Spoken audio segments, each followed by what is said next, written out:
ಗಿಡಗಳು ಎಷ್ಟು ರಮ್ಯವಾಗಿ ಕಾಣುತ್ತಿವೆ ನೋಡು. ಇಂಥ ತಂಪಾದ ವಾತಾವರಣದಲ್ಲಿ ಇಂಪಾಗಿ ಆಡುವ ಮನದ ಪ್ರೇಯಸಿ ನೀನು ಇರುವಾಗ ಏನು ಬೇರೆ ಬೇಡ ಅನಿಸುತ್ತಿದೆ ಅಲ್ಲವೇ? ರಮೇಶ್, ಸಾಹಿತ್ಯದಲ್ಲಿ ಆಸಕ್ತಿ ಇದ್ದರು, ಅದಲ್ಲದೆ ನೀವು ಏನೇನು ಹೋಲಿಸಿ ಮಾತಾಡ್ಬಿಡಿ. ಅಷ್ಟೇ ಅಲ್ಲದೆ ಈ ವರ್ಷ ವಿದ್ಯಾಭ್ಯಾಸ ಮುಗಿದ ನಂತರ ಈ ಬೆಂಗಳೂರು ಪಟ್ಟಣ ನಿಮ್ಗೆ ಅಪರೂಪ ಆಗ್ಬೋದಲ್ಲವೇನ್ರಿ? ರಾಧಾ, ನನ್ನ ಬಗ್ಗೆ ನೀನೇನು ಅನ್ಯತಾ ತಪ್ಪು ಕಲ್ಪಿಸಿಕೊಳ್ಳಬೇಡ. ನನ್ನ ಓದು ಮುಗಿದರೂ ನನ್ನ ಕಾರ್ಯ ಸಾಧನೆ ಇನ್ನೂ ಮುಗಿದಿಲ್ಲ. ಇನ್ನೇಕೋ ಈ ಕೋಮಲ ಮುಖದಲ್ಲಿ ಒಂಥರ ನಿರುತ್ಸಾಹ ಕಂಡು ಬರುತ್ತಿದೆ. ಹೇಗೆ ಬೇಜಾರೇ? ನೋಡಿ, ಮಾತಿನಲ್ಲಿ ಮೋಡಕ್ಕೆ ನನ್ನ ಸತಾಯಿಸ್ಬಿಡಿ. ಎಷ್ಟು ದಿನ ಅಂತ ಈ ನಮಗೆ ಗೌರವ ಶಿಕ್ಷೆ ನೋಡೋರ್ ಕಣ್ಣಲ್ಲಿ ನಾವು ಹೇಗೆ ಕಾಣ್ತಾ ಇದೆ ಗೊತ್ತೇನ್ರಿ? ನನಗೆ ಚೆನ್ನಾಗಿ ಗೊತ್ತು ರಾಧಾ, ಆದ್ರೆ ಏನು ಮಾಡ್ಲಿ, ನಿನ್ನ ಮದುವೆಯಾದ ವಿಷಯ ಒಮ್ಮೆಲೆ ತಿಳಿಸಿದರೆ ಪಾಪ ಅವರಿಬ್ರು ನೊಂದುಕೊಳ್ಳುತ್ತಾರೆ. ನನ್ನ ಮೇಲಿನ ವಿಶ್ವಾಸವನ್ನೇ ಕಳೆದುಕೊಳ್ಳುತ್ತಾರೆ. ಯಾಕಂದ್ರೆ ನನ್ನ ಅಣ್ಣನ ಹೃದಯ ಹೂವಿನಂತದ್ದು. ಸಹಿಸಿಕೊಳ್ಳುವ ಶಕ್ತಿ ನನ್ನ ಅಣ್ಣನಿಗಿಲ್ಲ ರಾಧಾ. ಅಂದ್ರೆ ನನ್ನನ್ನು ಇದೇ ಊರಲ್ಲಿ ಬಿಟ್ಟು ನೀವು ನಿಮ್ಮೂರಿಗೆ ಹೋಗ್ಬೇಕಂತ ವಿಚಾರ ಮಾಡ್ತಾ ಇದಾರ? ಅಲ್ಲ ರೀ, ನೋಡಿದ್ರಿ ನಿಮ್ಮ ಅಣ್ಣ ತುಂಬಾ ಒಳ್ಳೆಯವರು ಅಂತ ಹೇಳ್ತಾ ಇದಾರ. ಸಣ್ಣ ಅಣ್ಣ ತಪ್ಪು ಮಾಡಿದ್ರೆ ನಿಮ್ಮ ಅಣ್ಣ ಖಂಡಿತಲೂ ಸಹಿಸ್ಕೊಳ್ತಾನೆ. ಏನಾಗಿದ್ದಾಗಲಿ ಇಬ್ರು ಜೊತೆಲೆ ಊರಿಗೆ ಹೋಗೋಣ ಬನ್ನಿರಿ. ರಾಧಾ, ಯೌವನದ ಅವಸ್ಥೆಗೆ ನಾವಿಬ್ರು ಬಲಿಯಾಗಿ ಬಿಟ್ಟಿದ್ದೇವೆ. ಅದಕ್ಕನುಗುಣವಾಗಿ ಈಗ ರಿಜಿಸ್ಟರ್ ಮ್ಯಾರೇಜ್ ಕೂಡ ಆಗಿದ್ದೇವೆ. ಅಂದ ಮೇಲೆ ನಿನಗೇಕೆ ಭಯ? ರೀ, ಜೊತೆಲಿ ನೀವಿರುವಾಗ ನಾನೇಕೆ ಭಯ ಪಡ್ತಾ ಇದ್ದೆ? ಅದಲ್ಲದೆ ಈ ವರ್ಷ ಕಾಲೇಜಲ್ಲಿ ಕ್ರೀಡಾಕೂಟದಲ್ಲಿ ಬಂಗಾರ ಪದಕವನ್ನು ಗೆದ್ದಿದ್ದೀರಾ. ಅಷ್ಟಲ್ಲದೆ ಮುಂದೆ ನಮ್ಮ ಜೀವನದ ಗತಿ ಏನರಿ? ರಾಧಾ, ಮನುಷ್ಯ ಬದುಕು ಕಂಡು ಬಾಳಲು ಸಾಧ್ಯವೇ ಇಲ್ಲ. ಮಾನವ ಬಯಸಿದ್ದೇ ಬೇಕು ಅಂದ್ರೆ ಸಿಗುತ್ತದೆ ಏನು? ನೌಕರಿಗಾಗಿ ಪ್ರಯತ್ನ ಪಡ್ತೀನಿ, ಸಿಕ್ಕರೆ ನಮ್ಮ ಪುಣ್ಯ, ಸಿಗದಿದ್ದರೆ ನಮ್ಮ ಅಣ್ಣ ಮಾಡಿದ ಭೂಮಿ ಇದೆ, ಅದೇ ನಮ್ಮ ಭಾಗ್ಯವನ್ನು ಬಾಳಿ ಬದುಕೋಣ. ರಮೇಶ್, ಏನ್ ಹೇಳ್ತಾ ಇದ್ರಿ ನೀವು? ಇಷ್ಟ ರೈತರ ಹೊಟ್ಟೆಗೆ ಹಿಟ್ಟಿಲ್ದೆ ಎಷ್ಟೊಂದು ಕಷ್ಟ ಪಡ್ತಾ ಇದ್ರೆ ಅಂತದ್ರಲ್ಲಿ ಭೂಮಿ ಮೇಲೆ ಭಾರ ಹಾಕೊಂಡು ಮಾತಾಡ್ತಾ ಇದ್ರಲ್ಲ ನೀವು. ರೈತ ಹಿಂದೆಲ್ಲ ನಾಳೆ ಸಿಗತ್ತಾರೆ, ಸರ್ಕಾರ ಕೆಳಗುವುದರಲ್ಲಿ ಸಂದೇಹವೇ ಇಲ್ಲ ರಾಧಾ. ರೈತ ವರ್ಷಾನುಗಟ್ಟಲೆ ಕಷ್ಟಪಟ್ಟು ಬೆಳೆದ ದವಸ ಧಾನ್ಯಗಳಿಗೆ ಸರಿಯಾದ ಬೆಲೆ ಸಿಗುತ್ತಿಲ್ಲ ಇಂದಿನ ಈ ಮಾರ್ಕೆಟ್ ನಲ್ಲಿ. ಶಾರದಲ್ಲಿ ನೋಡಿದರೆ ದಿನೇ ದಿನೇ ಒಂದೊಂದು ವಸ್ತುವಿನ ಬೆಲೆ ಗಗನಕ್ಕೇರುತ್ತಾ ನಡೆದಿದೆ. ಒಟ್ಟಿನಲ್ಲಿ ಬಡವರು ಬಾಳಿ ಬದುಕುವುದೇ ಕಷ್ಟವಾಗಿದೆ ಈ ಕನ್ನಡ ನಾಡಿನಲ್ಲಿ. ಹಾ ರಮೇಶ್, ನನಗಂತೂ ಬೆಂಗಳೂರು ಪಟ್ಟಣ ಸುಸ್ತಾಗಿ ತುಂಬಾ ಸುಸ್ತಾಗ್ತಾ ಇದೆ. ಬೇರೆ ಕಡೆ ನಾಲ್ಕು ಎಲ್ಲಾದ್ರೂ ಪಿಕ್ನಿಕ್ ಹೋಗಿ ಬರೋಣವೇ? ಸರಿ ರಾಧಾ, ಈ ಕನ್ನಡ ನಾಡಿನಲ್ಲಿ ನಿನಗೆ ಏನು ನೋಡಬೇಕೆಂಬ ಆಸೆ ಇದೆ, ಸ್ವಲ್ಪ ಬಿಚ್ಚಿ ಹೇಳು. ಹಾಗಾದ್ರೆ ಆ ಶ್ರೀಕೃಷ್ಣ ಪರಮಾತ್ಮರ ಅಂತ ಆ ನೋಡ್ಕೊಂಡು ಆ ವಿಜಯ ಸಾಮ್ರಾಜ್ಯ ನೋಡ್ಕೊಂಡು ತುಂಬಾ ಆಸೆ ಆಗ್ತಾ ಇದೆ ನನಗೆ. ವೆರಿ ಗುಡ್ ರಾಧಾ, ನೋಡುವುದಕ್ಕೆ ಒಳ್ಳೆ ಸ್ಥಳವನ್ನೇ ಆರಿಸಿಕೊಂಡಿದೆ. ಈ ನಮ್ಮ ಭವ್ಯ ಭಾರತದ ನಾಡಿನಲ್ಲಿ ಕಣ್ಣುಮಣೆ ಸೆಳೆಯುವ ಒಂದೊಂದು ನಗರದಲ್ಲಿ ನೋಡತಕ್ಕ 10 ಸ್ಥಳಗಳಿವೆ. ಬಾದಾಮಿಯಲ್ಲಿ ಜಗನ್ನಾಚಾರ್ಯರು ಕೆತ್ತಿದ ಕಲ್ಲಿನ ಗುಡಿಯ ಚಿತ್ತಾರ, ಬೇಲೂರು ಕಮ್ಮೆಕೆಯ ರಮ್ಮೆಯ ನೋಟ, ಹಾಗೆ ಹಿಂದೆ ಒಂದು ಕಾಲದಲ್ಲಿ ವೈಭವ ಸಾಮ್ರಾಜ್ಯರ ಹಂಪೆ ಈಗ ಕನ್ನಡ ನಾಡಿನ ಕುಲಕೋಟಿಗೆ ಅದೊಂದು ಹಾಳು ಹಂಪೆಯಾಗಿ ನೋಡಲು ಬಂದವರ ಮೈಮನ ತಣಿಸುವಂತಾಗಿದೆ. ನಿಜದ್ರಿ ಮಾತು. ಭಾರತದ ಇತಿಹಾಸದಲ್ಲಿ ಕೆತ್ತಿ ಕೀರ್ತಿರುವ ಅಂತ ಸ್ಥಳ ನೋಡಲು ತುಂಬಾ ಇಷ್ಟ ರೀ. ನನ್ನನ್ನು ಅಲ್ಲಿ ಕರೆದುಕೊಂಡು ತೋರಿಸ್ಕೊಂಡ್ ಬಂದಿರ್ತಾನೆ. ರಾಧಾ, ಆ ಹಾಳು ಹಂಪೆ ನೋಡಬೇಕೆಂಬ ಆಸೆ ನಿನಗಿದ್ದರೆ ಹಿಂದೆ ನಮ್ಮ ಊರಿಗೆ ಪ್ರಯಾಣ ಬೆಳೆಸೋಣ. ಅಲ್ಲಿಂದ ಹಂಪಿಗೆ ಹೋಗಿ ಎಲ್ಲ ಸುತ್ತಾಡಿಕೊಂಡು ಬರೋಣ. ಆಯ್ತು, ಸರಿ ರೀ, ನಿಮ್ಮಿಷ್ಟನೇ ನನ್ನ ಇಷ್ಟ. ಬನ್ನಿ ಹಾಗಾದ್ರೆ ಹೋಗೋಣ. ರಾಧಾ, ಈ ಬೃಂದಾವನದಲ್ಲಿ ನಾವು ಬಂದಾಗಿಂದ ಬರೀ ಆ ಹಾಳು ಹಂಪೆ ವಿಷಯವನ್ನೇ ಮಾತನಾಡಿ ನನ್ನನ್ನು ಸುಮ್ಮನೆ ನಿಲ್ಲಿಸಿ ಬಿಟ್ಟೆ. ಈಗ ಬಂದ ವಿಷಯದ ಬಗ್ಗೆ ಸ್ವಲ್ಪ ಮೈಮರೆಸಬಾರದೇ ನನ್ನನ್ನು? ನಮ್ಮ ಪತಿದೇವ್ರಿಗೆ ಹಾಡಿನ ಹುಚ್ಚೆ.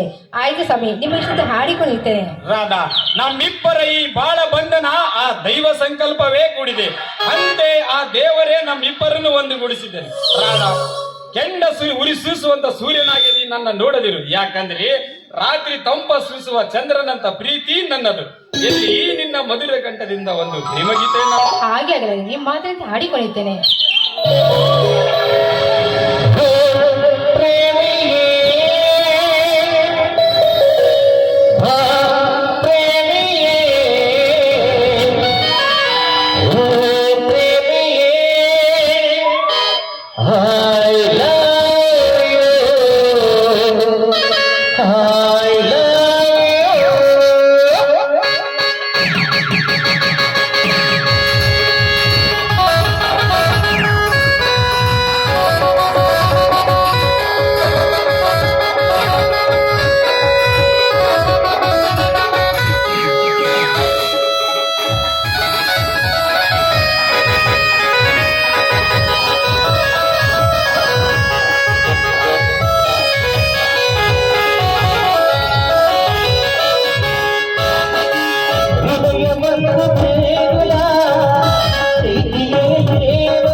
ನಕ್ಷತ್ರ ಮಲಗಿದರು ಬೆಳಗಬಲ್ಲನೇ ಚಂದ್ರನಿಲ್ಲದೆ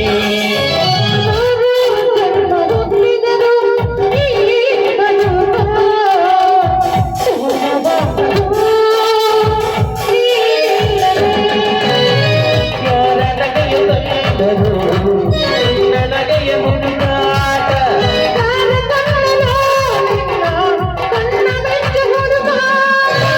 ನನ್ನ ಕಣ್ಣಲೇ ನಿನ್ನ ಬೆನ್ನಲೇ ಜಡುವ ಕಡಲೇ ನಿನ್ನ ದೇಶ ಏನಿದು ಮಾಯೆ ಏನಿದು ಮಾಯೆ